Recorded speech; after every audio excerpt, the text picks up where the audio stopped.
बिस्मिल्लाहिर्रहमानिर्रहीम। अस्सलामुअलैकुम। मकतब टीवी देखने वालों को आरजे मोहम्मद नईम नई वीडियो में खुशामदीद कहता है। ख़वातीनो हजरात, जो वाक़या हम आपके लिए शेयर करने वाले हैं वो सऊदी अरब के मशहूर मुबल्लिग मोहम्मदुल नकवी ने बयान किया है। ये वाक़या जद्दा के एक और इस्लामी स्कॉलर शेख अब्बास ने शेयर किया था। एक आदमी ने शेख अब्बास को कॉल की कि क्या आप हमारे घर आकर एक मैयत को गुस्ल दे सकते हैं। शेख ने जवाब दिया, ठीक है। शेख साहब उस जगह पर चले गए। शेख अब्बास कहते हैं कि जब मैं गया तो वहां घर नहीं बल्कि एक किला था, एक बहुत बड़ा किला। मेन दरवाजे पर दाखिल होने के बाद भी आपको 5 मिनट लग जाते हैं। आप जरा तसव्वुर करें कि वो कितना बड़ा घर होगा। शेख मेन गेट से अंदर गए तो अंदर बागात वगैरह और सब कुछ मौजूद था। शेख अब्बास कहते हैं कि जब मैं घर के दरवाजे पर पहुंचा तो वहां एक आदमी खड़ा था। उसने मुझे बदतमीज से अंदाज में कहा, इस रास्ते से जाओ, वहां अंदर सीढ़ियां हैं ऊपर जाने के लिए। शेख अब्बास तकरीबन 60 साल के बुजुर्ग थे। शेख ने उसकी जानिब देखा और कहा कि मैं जा रहा हूं। उसने फिर से कहा कि आप खुद चले जाएंगे या मैं किसी नौकर को बुलवाऊं जो आपको आकर ले जाए। शेख अब्बास को ऐसा लगा जैसे ये वही शख्स है जिसने उनको फोन करके बुलाया है, लिहाजा उन्होंने कहा, मैं खुद चला जाऊंगा, मुझे किसी की जरूरत नहीं है। उस शख्स ने दोबारा कहा कि अगर आपको रास्ता नहीं मालूम है तो मैं किसी नौकर को बुलाकर आपके साथ भेज देता हूं। शेख ने उससे कहा, देखो, मैं तुम्हारा कोई नौकर नहीं हूं, मैं यहां एक मुकद्दस फरीजा सरंजाम देने आया हूं जो मैं फी सबीलिल्लाह कर रहा हूं। ये मैं खुद करूंगा या फिर तुम किसी और शख्स से कह दो कि वो आकर करते। उस शख्स ने जवाब दिया, ठीक है, आप जाइए। शेख अब्बास कहते हैं कि वो घर इतना बड़ा और इतना साफ था कि टाइल्स के अंदर आप अपना चेहरा देख सकते थे। कहते हैं कि इसके बाद वो उस बेडरूम में गए जो काफी बड़ा था, लेकिन वहां 2 से 3 नौकरों के अलावा कोई भी मौजूद न था। शेख अब्बास गए ताकि मैयत को देख सके। उसका जिस्म एक चादर से ढका हुआ था। शेख अब्बास ने कपड़ा हटाया ताकि चेहरा देख सके तो उन्होंने देखा कि मैयत के कान और नाक से चींटियां निकल रही थी और उसकी गर्दन पर चिपकी हुई थी। और जब उन्होंने मजीद कपड़ा हटाया तो देखा कि पूरे जिस्म पर छोटी छोटी चींटियां मौजूद थी।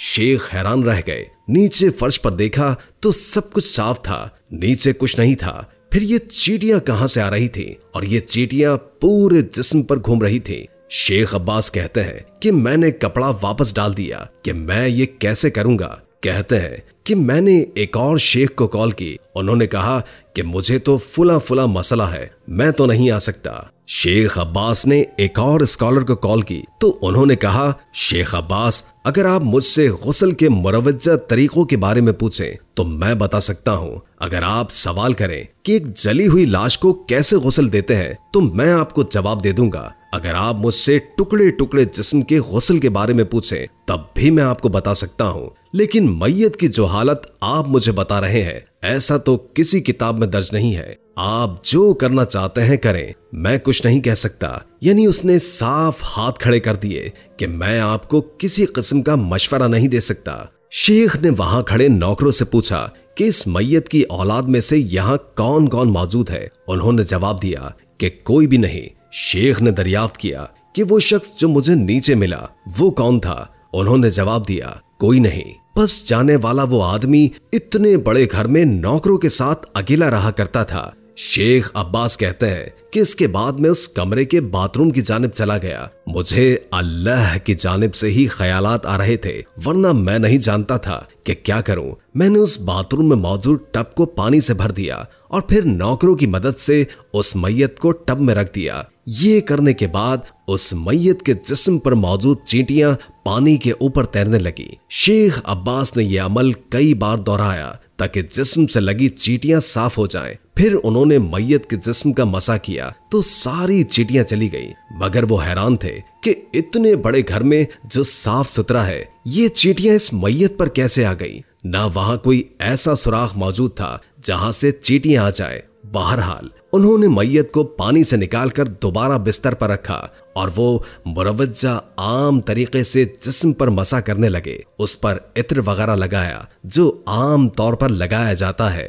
उन्होंने काम मुकम्मल किया और नीचे आ गए। जब वो जाने लगे तो देखा कि उसका बेटा चल रहा है। उन्होंने उससे कहा कि मैंने आपके वालिद को गुस्ल दे दिया, अगर कुछ और करना चाहते हैं तो आप मुझे कहिए, मैं वो खिदमत भी सरंजाम दे देता हूँ। बड़ी ही सख्ती और बदतमीजी के साथ वो नौजवान गोया हुआ कि वो सामने वाला कमरा ड्राइवर्स के लिए है, आप वहां चले जाएं और खाना खाइए। शेख अब्बास हैरान रह गए कि ये क्या तरीका है, आखिर चल क्या रहा है, इस तरह बातचीत क्यों की जा रही है। उन्होंने दोबारा कहा कि वो सामने ड्राइवर्स के कमरे में जाओ और खाना खा लो। तो शेख अब्बास ने कहा, मैं ये सब कुछ अल्लाह ताला की रजा की खातिर कर रहा हूँ, आपसे खाना या पैसे नहीं मांग रहा। शेख अब्बास उस घर से निकलकर बाहर रोड पर खड़े हो गए, क्योंकि जो ड्राइवर उन्हें वहां पर लेकर आया था वो उसी शख्स का मुलाजिम था और शेख नहीं चाहते थे कि वो उस शख्स से मजीद कोई मदद लें। शेख अब्बास वहां पर खड़े थे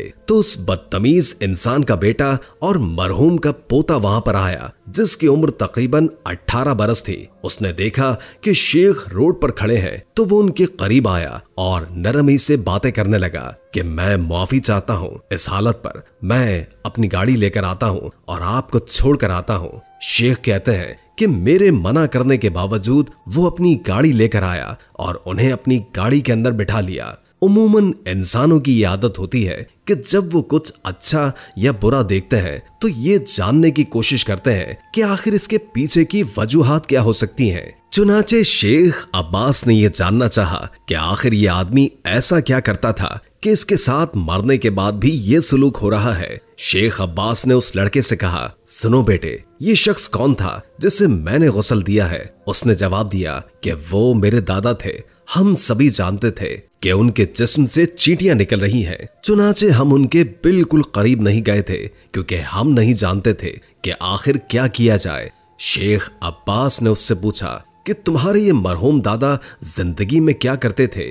कुछ लम्हे खामोश रहने के बाद वो नौजवान गोया हुआ कि शेख, मेरे ये मरहूम दादा अपनी जिंदगी में अपनी वालिदा के ऊपर हाथ उठाया करते थे। किसी की भी इज्जत किए बगैर वो अपनी मां पर तशद्दुद किया करते थे। शेख अब्बास कहते हैं कि मैं ये सुनकर हैरान रह गया कि आखिर कोई जिंदा आदमी ऐसी जलील हरकत भी कर सकता है। उस लड़के ने मजीद बताया कि मेरे दादा की मां के चेहरे पर जख्म तक नजर आया करते थे। उनके चेहरे, आंखों और हाथों पर मुस्तकिल जख्मों के निशान रहते थे। फिर वो लड़का बोला कि मेरे वालिद जो इस शख्स के बेटे हैं खुद अपनी दादी को पुलिस स्टेशन ले गए ताकि इस शख्स के खिलाफ पुलिस रिपोर्ट दर्ज करवाई जाए। और जब भी पुलिस एहलकार इनसे दरियाफ्त करता कि क्या हुआ है तो वो हमेशा ये कह देती कि वो सीढ़ियों वगैरह से गिर गई थी और उस मां ने कभी भी अपने बेटे के खिलाफ कोई बात नहीं की। हालांकि ये मारधाड़ हर हफ्ते हुआ करती थी और पुलिस भी ये जान गई थी कि इस घर में ये सब कुछ हो रहा है, लेकिन मां अपने बेटे के खिलाफ कुछ भी बताने से इनकारी हुआ करती थी और बेटे उसके खिलाफ कुछ नहीं कर सकते थे। और जो शख्स ये हरकतें कर रहा था वो उनका बाप था, लेकिन कुदरत ये सब कुछ देख रही थी। चुनाचे इस शख्स का ये अंजाम हुआ कि जब उसकी मौत हुई तो ना तो उसका सगा बेटा, ना उसका पोता और ना उसके नौकर, हत्ता के घर का कोई भी फर्द उसकी मदद के काबिल न था और उस पर अल्लाह ताला ने चींटियों का अजाब भेजा। कोई नहीं जानता था कि ये चींटियां कहां से आ रही हैं और कैसे इसके जिस्म को काट रही हैं। एक हदीस में आता है कि मुर्दे की हड्डियां तोड़ना ऐसा ही है जैसे किसी इंसान की हड्डियां तोड़ना, यानी मुर्दा भी वही दर्द महसूस करता है जो किसी जिंदा इंसान को हुआ करता है। तो जरा इस शख्स के बारे में सोचिए कि इस शख्स के नाक और कान और आंखों से चींटियां बाहर निकल रही थी, अंदर जा रही थी और उसके पूरे जिस्म पर काट रही थी। उस पर क्या गुजर रही होगी? एक जिंदा आदमी तो चीख कर अपना दर्द बयान कर सकता है, लेकिन मुर्दा तो कुछ नहीं कर सकता।